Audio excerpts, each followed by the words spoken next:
Estamos nisso, estamos contando com isso e sem o corte de impostos implementado pelo presidente Trump em seu primeiro mandato, se isso for permitido expirar hoje, se este projeto de lei não for aprovado, isso aumentará os impostos para 68% dos americanos que trabalham. Certo? E os maiores aumentos de impostos, na verdade, seriam para as famílias de menor renda. E também o aspecto pró-crescimento disso. Certo? Queremos fazer este país crescer. Queremos fazer a economia crescer. E os impostos são um parceiro central nisso, especialmente para as corporações. Segure o vice-presidente desempatando agora, o que significa que houve alguns votos contrários daqueles republicanos. Este projeto de lei, o grande e belo projeto de lei, foi aprovado porque o vice-presidente dos Estados Unidos, JD Vance, veio ao Capitólio mais de uma vez pensando que faria isso. E quando ele apareceu esta manhã, eles estavam certos. Ele seria necessário. Ele fez isso. Vamos ouvir e ver se há algum áudio que podemos retirar. Ok. De acordo com a ordem, no dia 4 de fevereiro de 29, às 12 horas, tendo chegado o Senado, tendo estado em sessão contínua desde ontem, o Senado suspenderá para uma oração do capelão do Senado.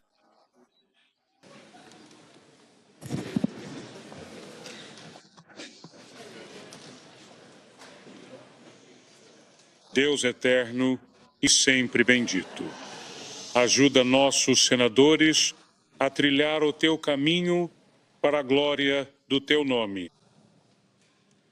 Ajuda-os a caminhar com humildade, para que se esforcem em ser servos do povo. Ajuda-os a caminhar com perdão, para que perdoem, assim como desejam ser perdoados. Ajuda-os a caminhar com coragem, para que nada os desvie do caminho que devem seguir. Ajuda-os a caminhar com perseverança, para que nada os intimide ou os desanime até que alcancem seu objetivo. Senhor, ajuda-os a caminhar com lealdade, para que nada jamais seduza seus corações e os afaste da devoção a Ti. Oramos em Teu nome amoroso. Amém.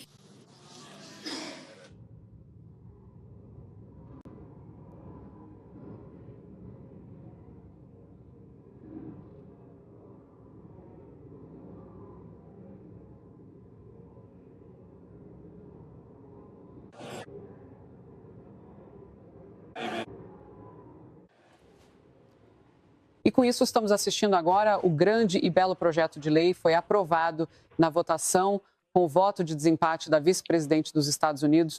E Charles, você estava falando sobre a parte dos impostos disso.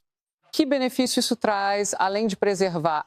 O que o presidente implementou com cortes de impostos que foram realmente monumentais para tantos americanos em todo o país?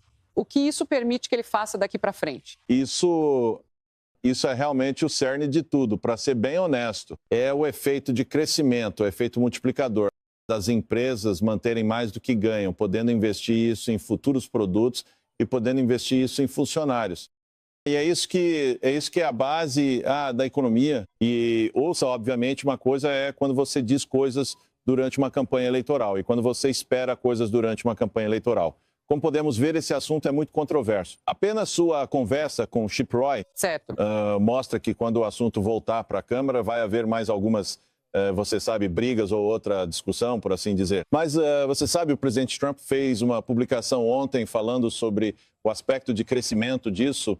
E eu acho que é nisso que ele está mais focado do que em qualquer outra coisa. Fazer o bolo crescer, tornar o bolo econômico enorme, para que todos possam ter uma chance de uma oportunidade, porque uma coisa é economizar impostos sendo uma família de baixa renda, outra coisa é ter uma perspectiva melhor, ter mais prosperidade, fazer seu trabalho crescer, fazer seu negócio crescer, ter um negócio, começar um negócio. E acho que é isso que o presidente quer alcançar. Olha, sobre o que você estava falando, e eu quero entrar nesse assunto, Kennedy, bem no final do Faulkner Focus, o representante Chip Roy, e eu estávamos assistindo a preparação, os últimos segundos daquela votação final, E ele disse que os cortes que foram feitos para viabilizar esse acordo, há republicanos que, e eu suponho que eles sim, não estão satisfeitos com isso, e ele espera que parte disso, como Charles acabou de nos dizer, possa ser, sabe, de certa forma reintegrado, eu acho, pela Câmara, mas eles cortaram parte do New Deal Verde e cortaram parte disso para fechar um acordo hoje. As doações, aqui é Chip Roy, representante do Texas, falando, as doações que promovem o golpe do Medicaid, você sabe, essa ideia de que eles não estão apenas tentando acabar com a fraude, mas querem apenas dar dinheiro para o senador Murkowski do Alasca votar sim para isso. O que você pensa sobre isso? Sim. Então, muito disso foi compensações do Obamacare, que estava expandindo o Medicaid para estados como o Alasca, em vez de realmente reformar o sistema. E do jeito que estão fazendo, ainda é um curativo, ainda é uma solução provisória. E eu acho que eles realmente precisam focar mais a atenção nessas reformas significativas daqui para frente, porque isso não deveria ser o que impede esse projeto de lei.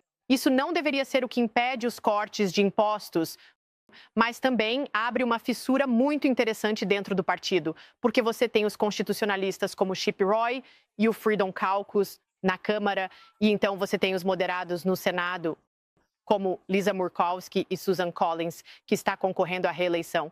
E por isso eles vão pressionar pelos aspectos mais moderados ou liberais desse projeto de lei, que ampliam o governo e aumentam os gastos, o que é uma receita para o desastre quando se está tentando cortar impostos. Se você quer fazer a economia crescer, como Charles diz, também precisa cortar gastos. E esse é o problema que pessoas como Rand Paul têm com o projeto. Kennedy, você acha que realmente chegou tão perto quanto o Chip Roy, representante do Texas, estava dizendo? Se eles prometessem dar a Lisa Murkowski o dinheiro que ela queria, os democratas poderiam ter prejudicado isso de alguma forma? Eu só estou perplexo porque estamos empatados, então claramente foi apertado. Eles precisavam democratas destruir isso. Não fizeram. Os republicanos fizeram tudo sozinhos porque acharam que a margem mais confortável seria no Senado.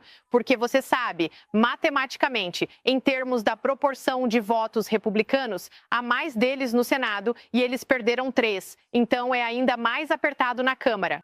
Então, como você volta com isso para a Câmara e chega a um compromisso, porque você sabe, essas são questões bem grandes. Ainda existe um grande abismo que eles precisam equilibrar para aprovar esse projeto de lei e conseguir que ele seja sancionado.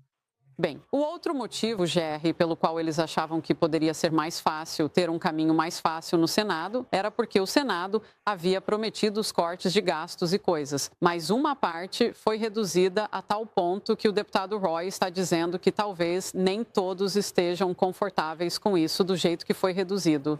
Exato. Então, agora isso precisa voltar para a Câmara obviamente precisa votar, e a questão é, como isso vai acontecer? Isso vai acontecer? Acho que há uma grande chance de que isso aconteça, obviamente.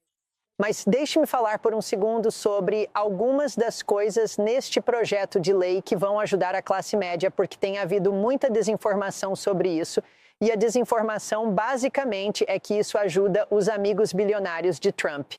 Nada poderia estar mais longe da verdade. Lembre-se, sem imposto sobre gorjetas, impostos mais baixos sobre a previdência social, financiamentos de carros americanos, esses serão dedutíveis. Então você está vendo muitas coisas aqui para os americanos comuns, vai ajudar os americanos comuns e nada vai ajudá-los mais do que os cortes de impostos originais de Donald Trump, certo? Eles realmente ajudam a classe média, ajudam a classe baixa. Então tudo isso são boas notícias. Quero dizer que o CBO não ajudou em nada aqui, porque o CBO diz que haverá os 3,3 trilhões a mais em déficit nos próximos 10 anos por causa deste projeto de lei. Eles erraram e erraram exatamente pelos motivos que temos discutido. Você mencionou isso mais cedo, que a economia vai crescer com esse projeto de lei, certo? Ela vai aumentar, isso vai gerar mais receita tributária e tornar nosso país mais rico. Bem, e outra coisa. Só rapidinho sobre esse ponto, o CBO, na proposta original de corte de impostos, disse que cortaria o ES 1,5 trilhão e, em vez disso, acrescentou o ES 1,5 trilhão. Você sabe, acrescentaria o ES 1,5 trilhão ao déficit, cortou o ES 1,5 trilhão. Ou seja, eles estavam eles estavam completamente errados, sabe? Erraram por 3 trilhões de dólares, então é realmente terrível com o CBO. Claro, eles não incluem a receita de tarifas e várias outras coisas, mas muita gente em DC, parece realmente presa a isso, e é fácil de manipular. Então isso sempre me deixa perplexo. Eu sinto que isso é mais para consumo público do que para estar no mundo real. Sim, sabe, Emily, os presidentes querem esse resultado. Eles querem aquela visão inicial. O presidente já entendeu isso esta manhã. Ele falou profundamente sobre os números dos 2,7 membros de gangues que foram capturados rapidamente por sua administração. Membros de gangues ilegais, suspeitos de serem membros de gangues, que estão aqui como imigrantes ilegais. Então, ele está apresentando um resultado ali. Isso, conceitualmente, pode nos levar a outro resultado. Exatamente. Conversei ontem com o czar da fronteira, Tom Homan, entrevistando-o no Fox Across America quando substituiu Jimmy. E ele compartilhou que o impacto colossal que herdamos da administração Biden em relação à imigração ilegal, segundo ele, vai levar uma década para realmente ser resolvido e enfrentado. E conversamos sobre o trabalho corajoso e eficaz dos agentes do ICE e do DHS neste momento. Mas a realidade é que precisamos olhar para dentro e fazer uma limpeza interna. E o que esse OB3 faz em termos de recursos para isso e de alocação é realmente fundamental. Porque eu acho que neste momento conseguimos, obviamente, fechar as comportas na fronteira, mas a realidade é que no fronte interno há muito que não sabemos e o que sabemos é que precisamos de recursos para isso. E também conversei com o deputado Rick Crawford do Arkansas e ele falou sobre as comunidades agrícolas. Ele disse que essas são o coração e a alma da América rural. E quando falamos sobre esses cortes de impostos, e eu falo com todos, o que é melhor para seus eleitores? O que você sabe, o que seu povo precisa? É tudo a mesma coisa. Esse é o ponto principal, o impacto enorme que teria se não fosse aprovado pela Câmara. Certo. Isso será catastrófico e devastador. Crédito tributário infantil, famílias acima de 68%, pequenas empresas, milhões delas. Então, cada pessoa afetada... E os senadores Smolin e Tuberville do Alabama e de Oklahoma disseram o mesmo.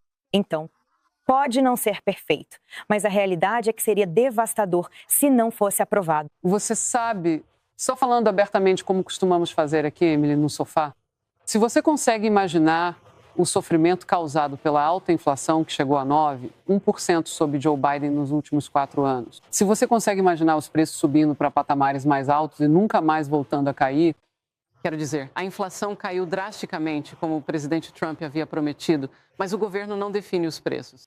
Somos uma nação capitalista. Então, você sabe, esses preços ainda estão altos. Portanto, tirar das pessoas a capacidade de pagar esses preços, sob os quais elas tiveram que se apertar e lutar durante 4 anos, com ainda menos dinheiro para pagá-los se isso não passar na Câmara, é inconcebível. Isso seria punição em cima de punição. Meu pai Ele está quase com 80 anos e a Covid quase destruiu totalmente nossa pequena fazenda familiar e a comunidade agrícola. E tudo ficou ainda pior porque era em uma área democrata no Oregon. E a realidade é que agora ele faz tudo sozinho por causa de tudo isso. Você está certo, você não pode arcar com os cortes de custos que temos que suportar por causa da sufocação das regulamentações federais e dos estados que estão se intrometendo. Não podemos continuar assim. Tudo bem, estamos cobrindo isso. Então, o projeto de lei vai para a Câmara dos Representantes do Zero.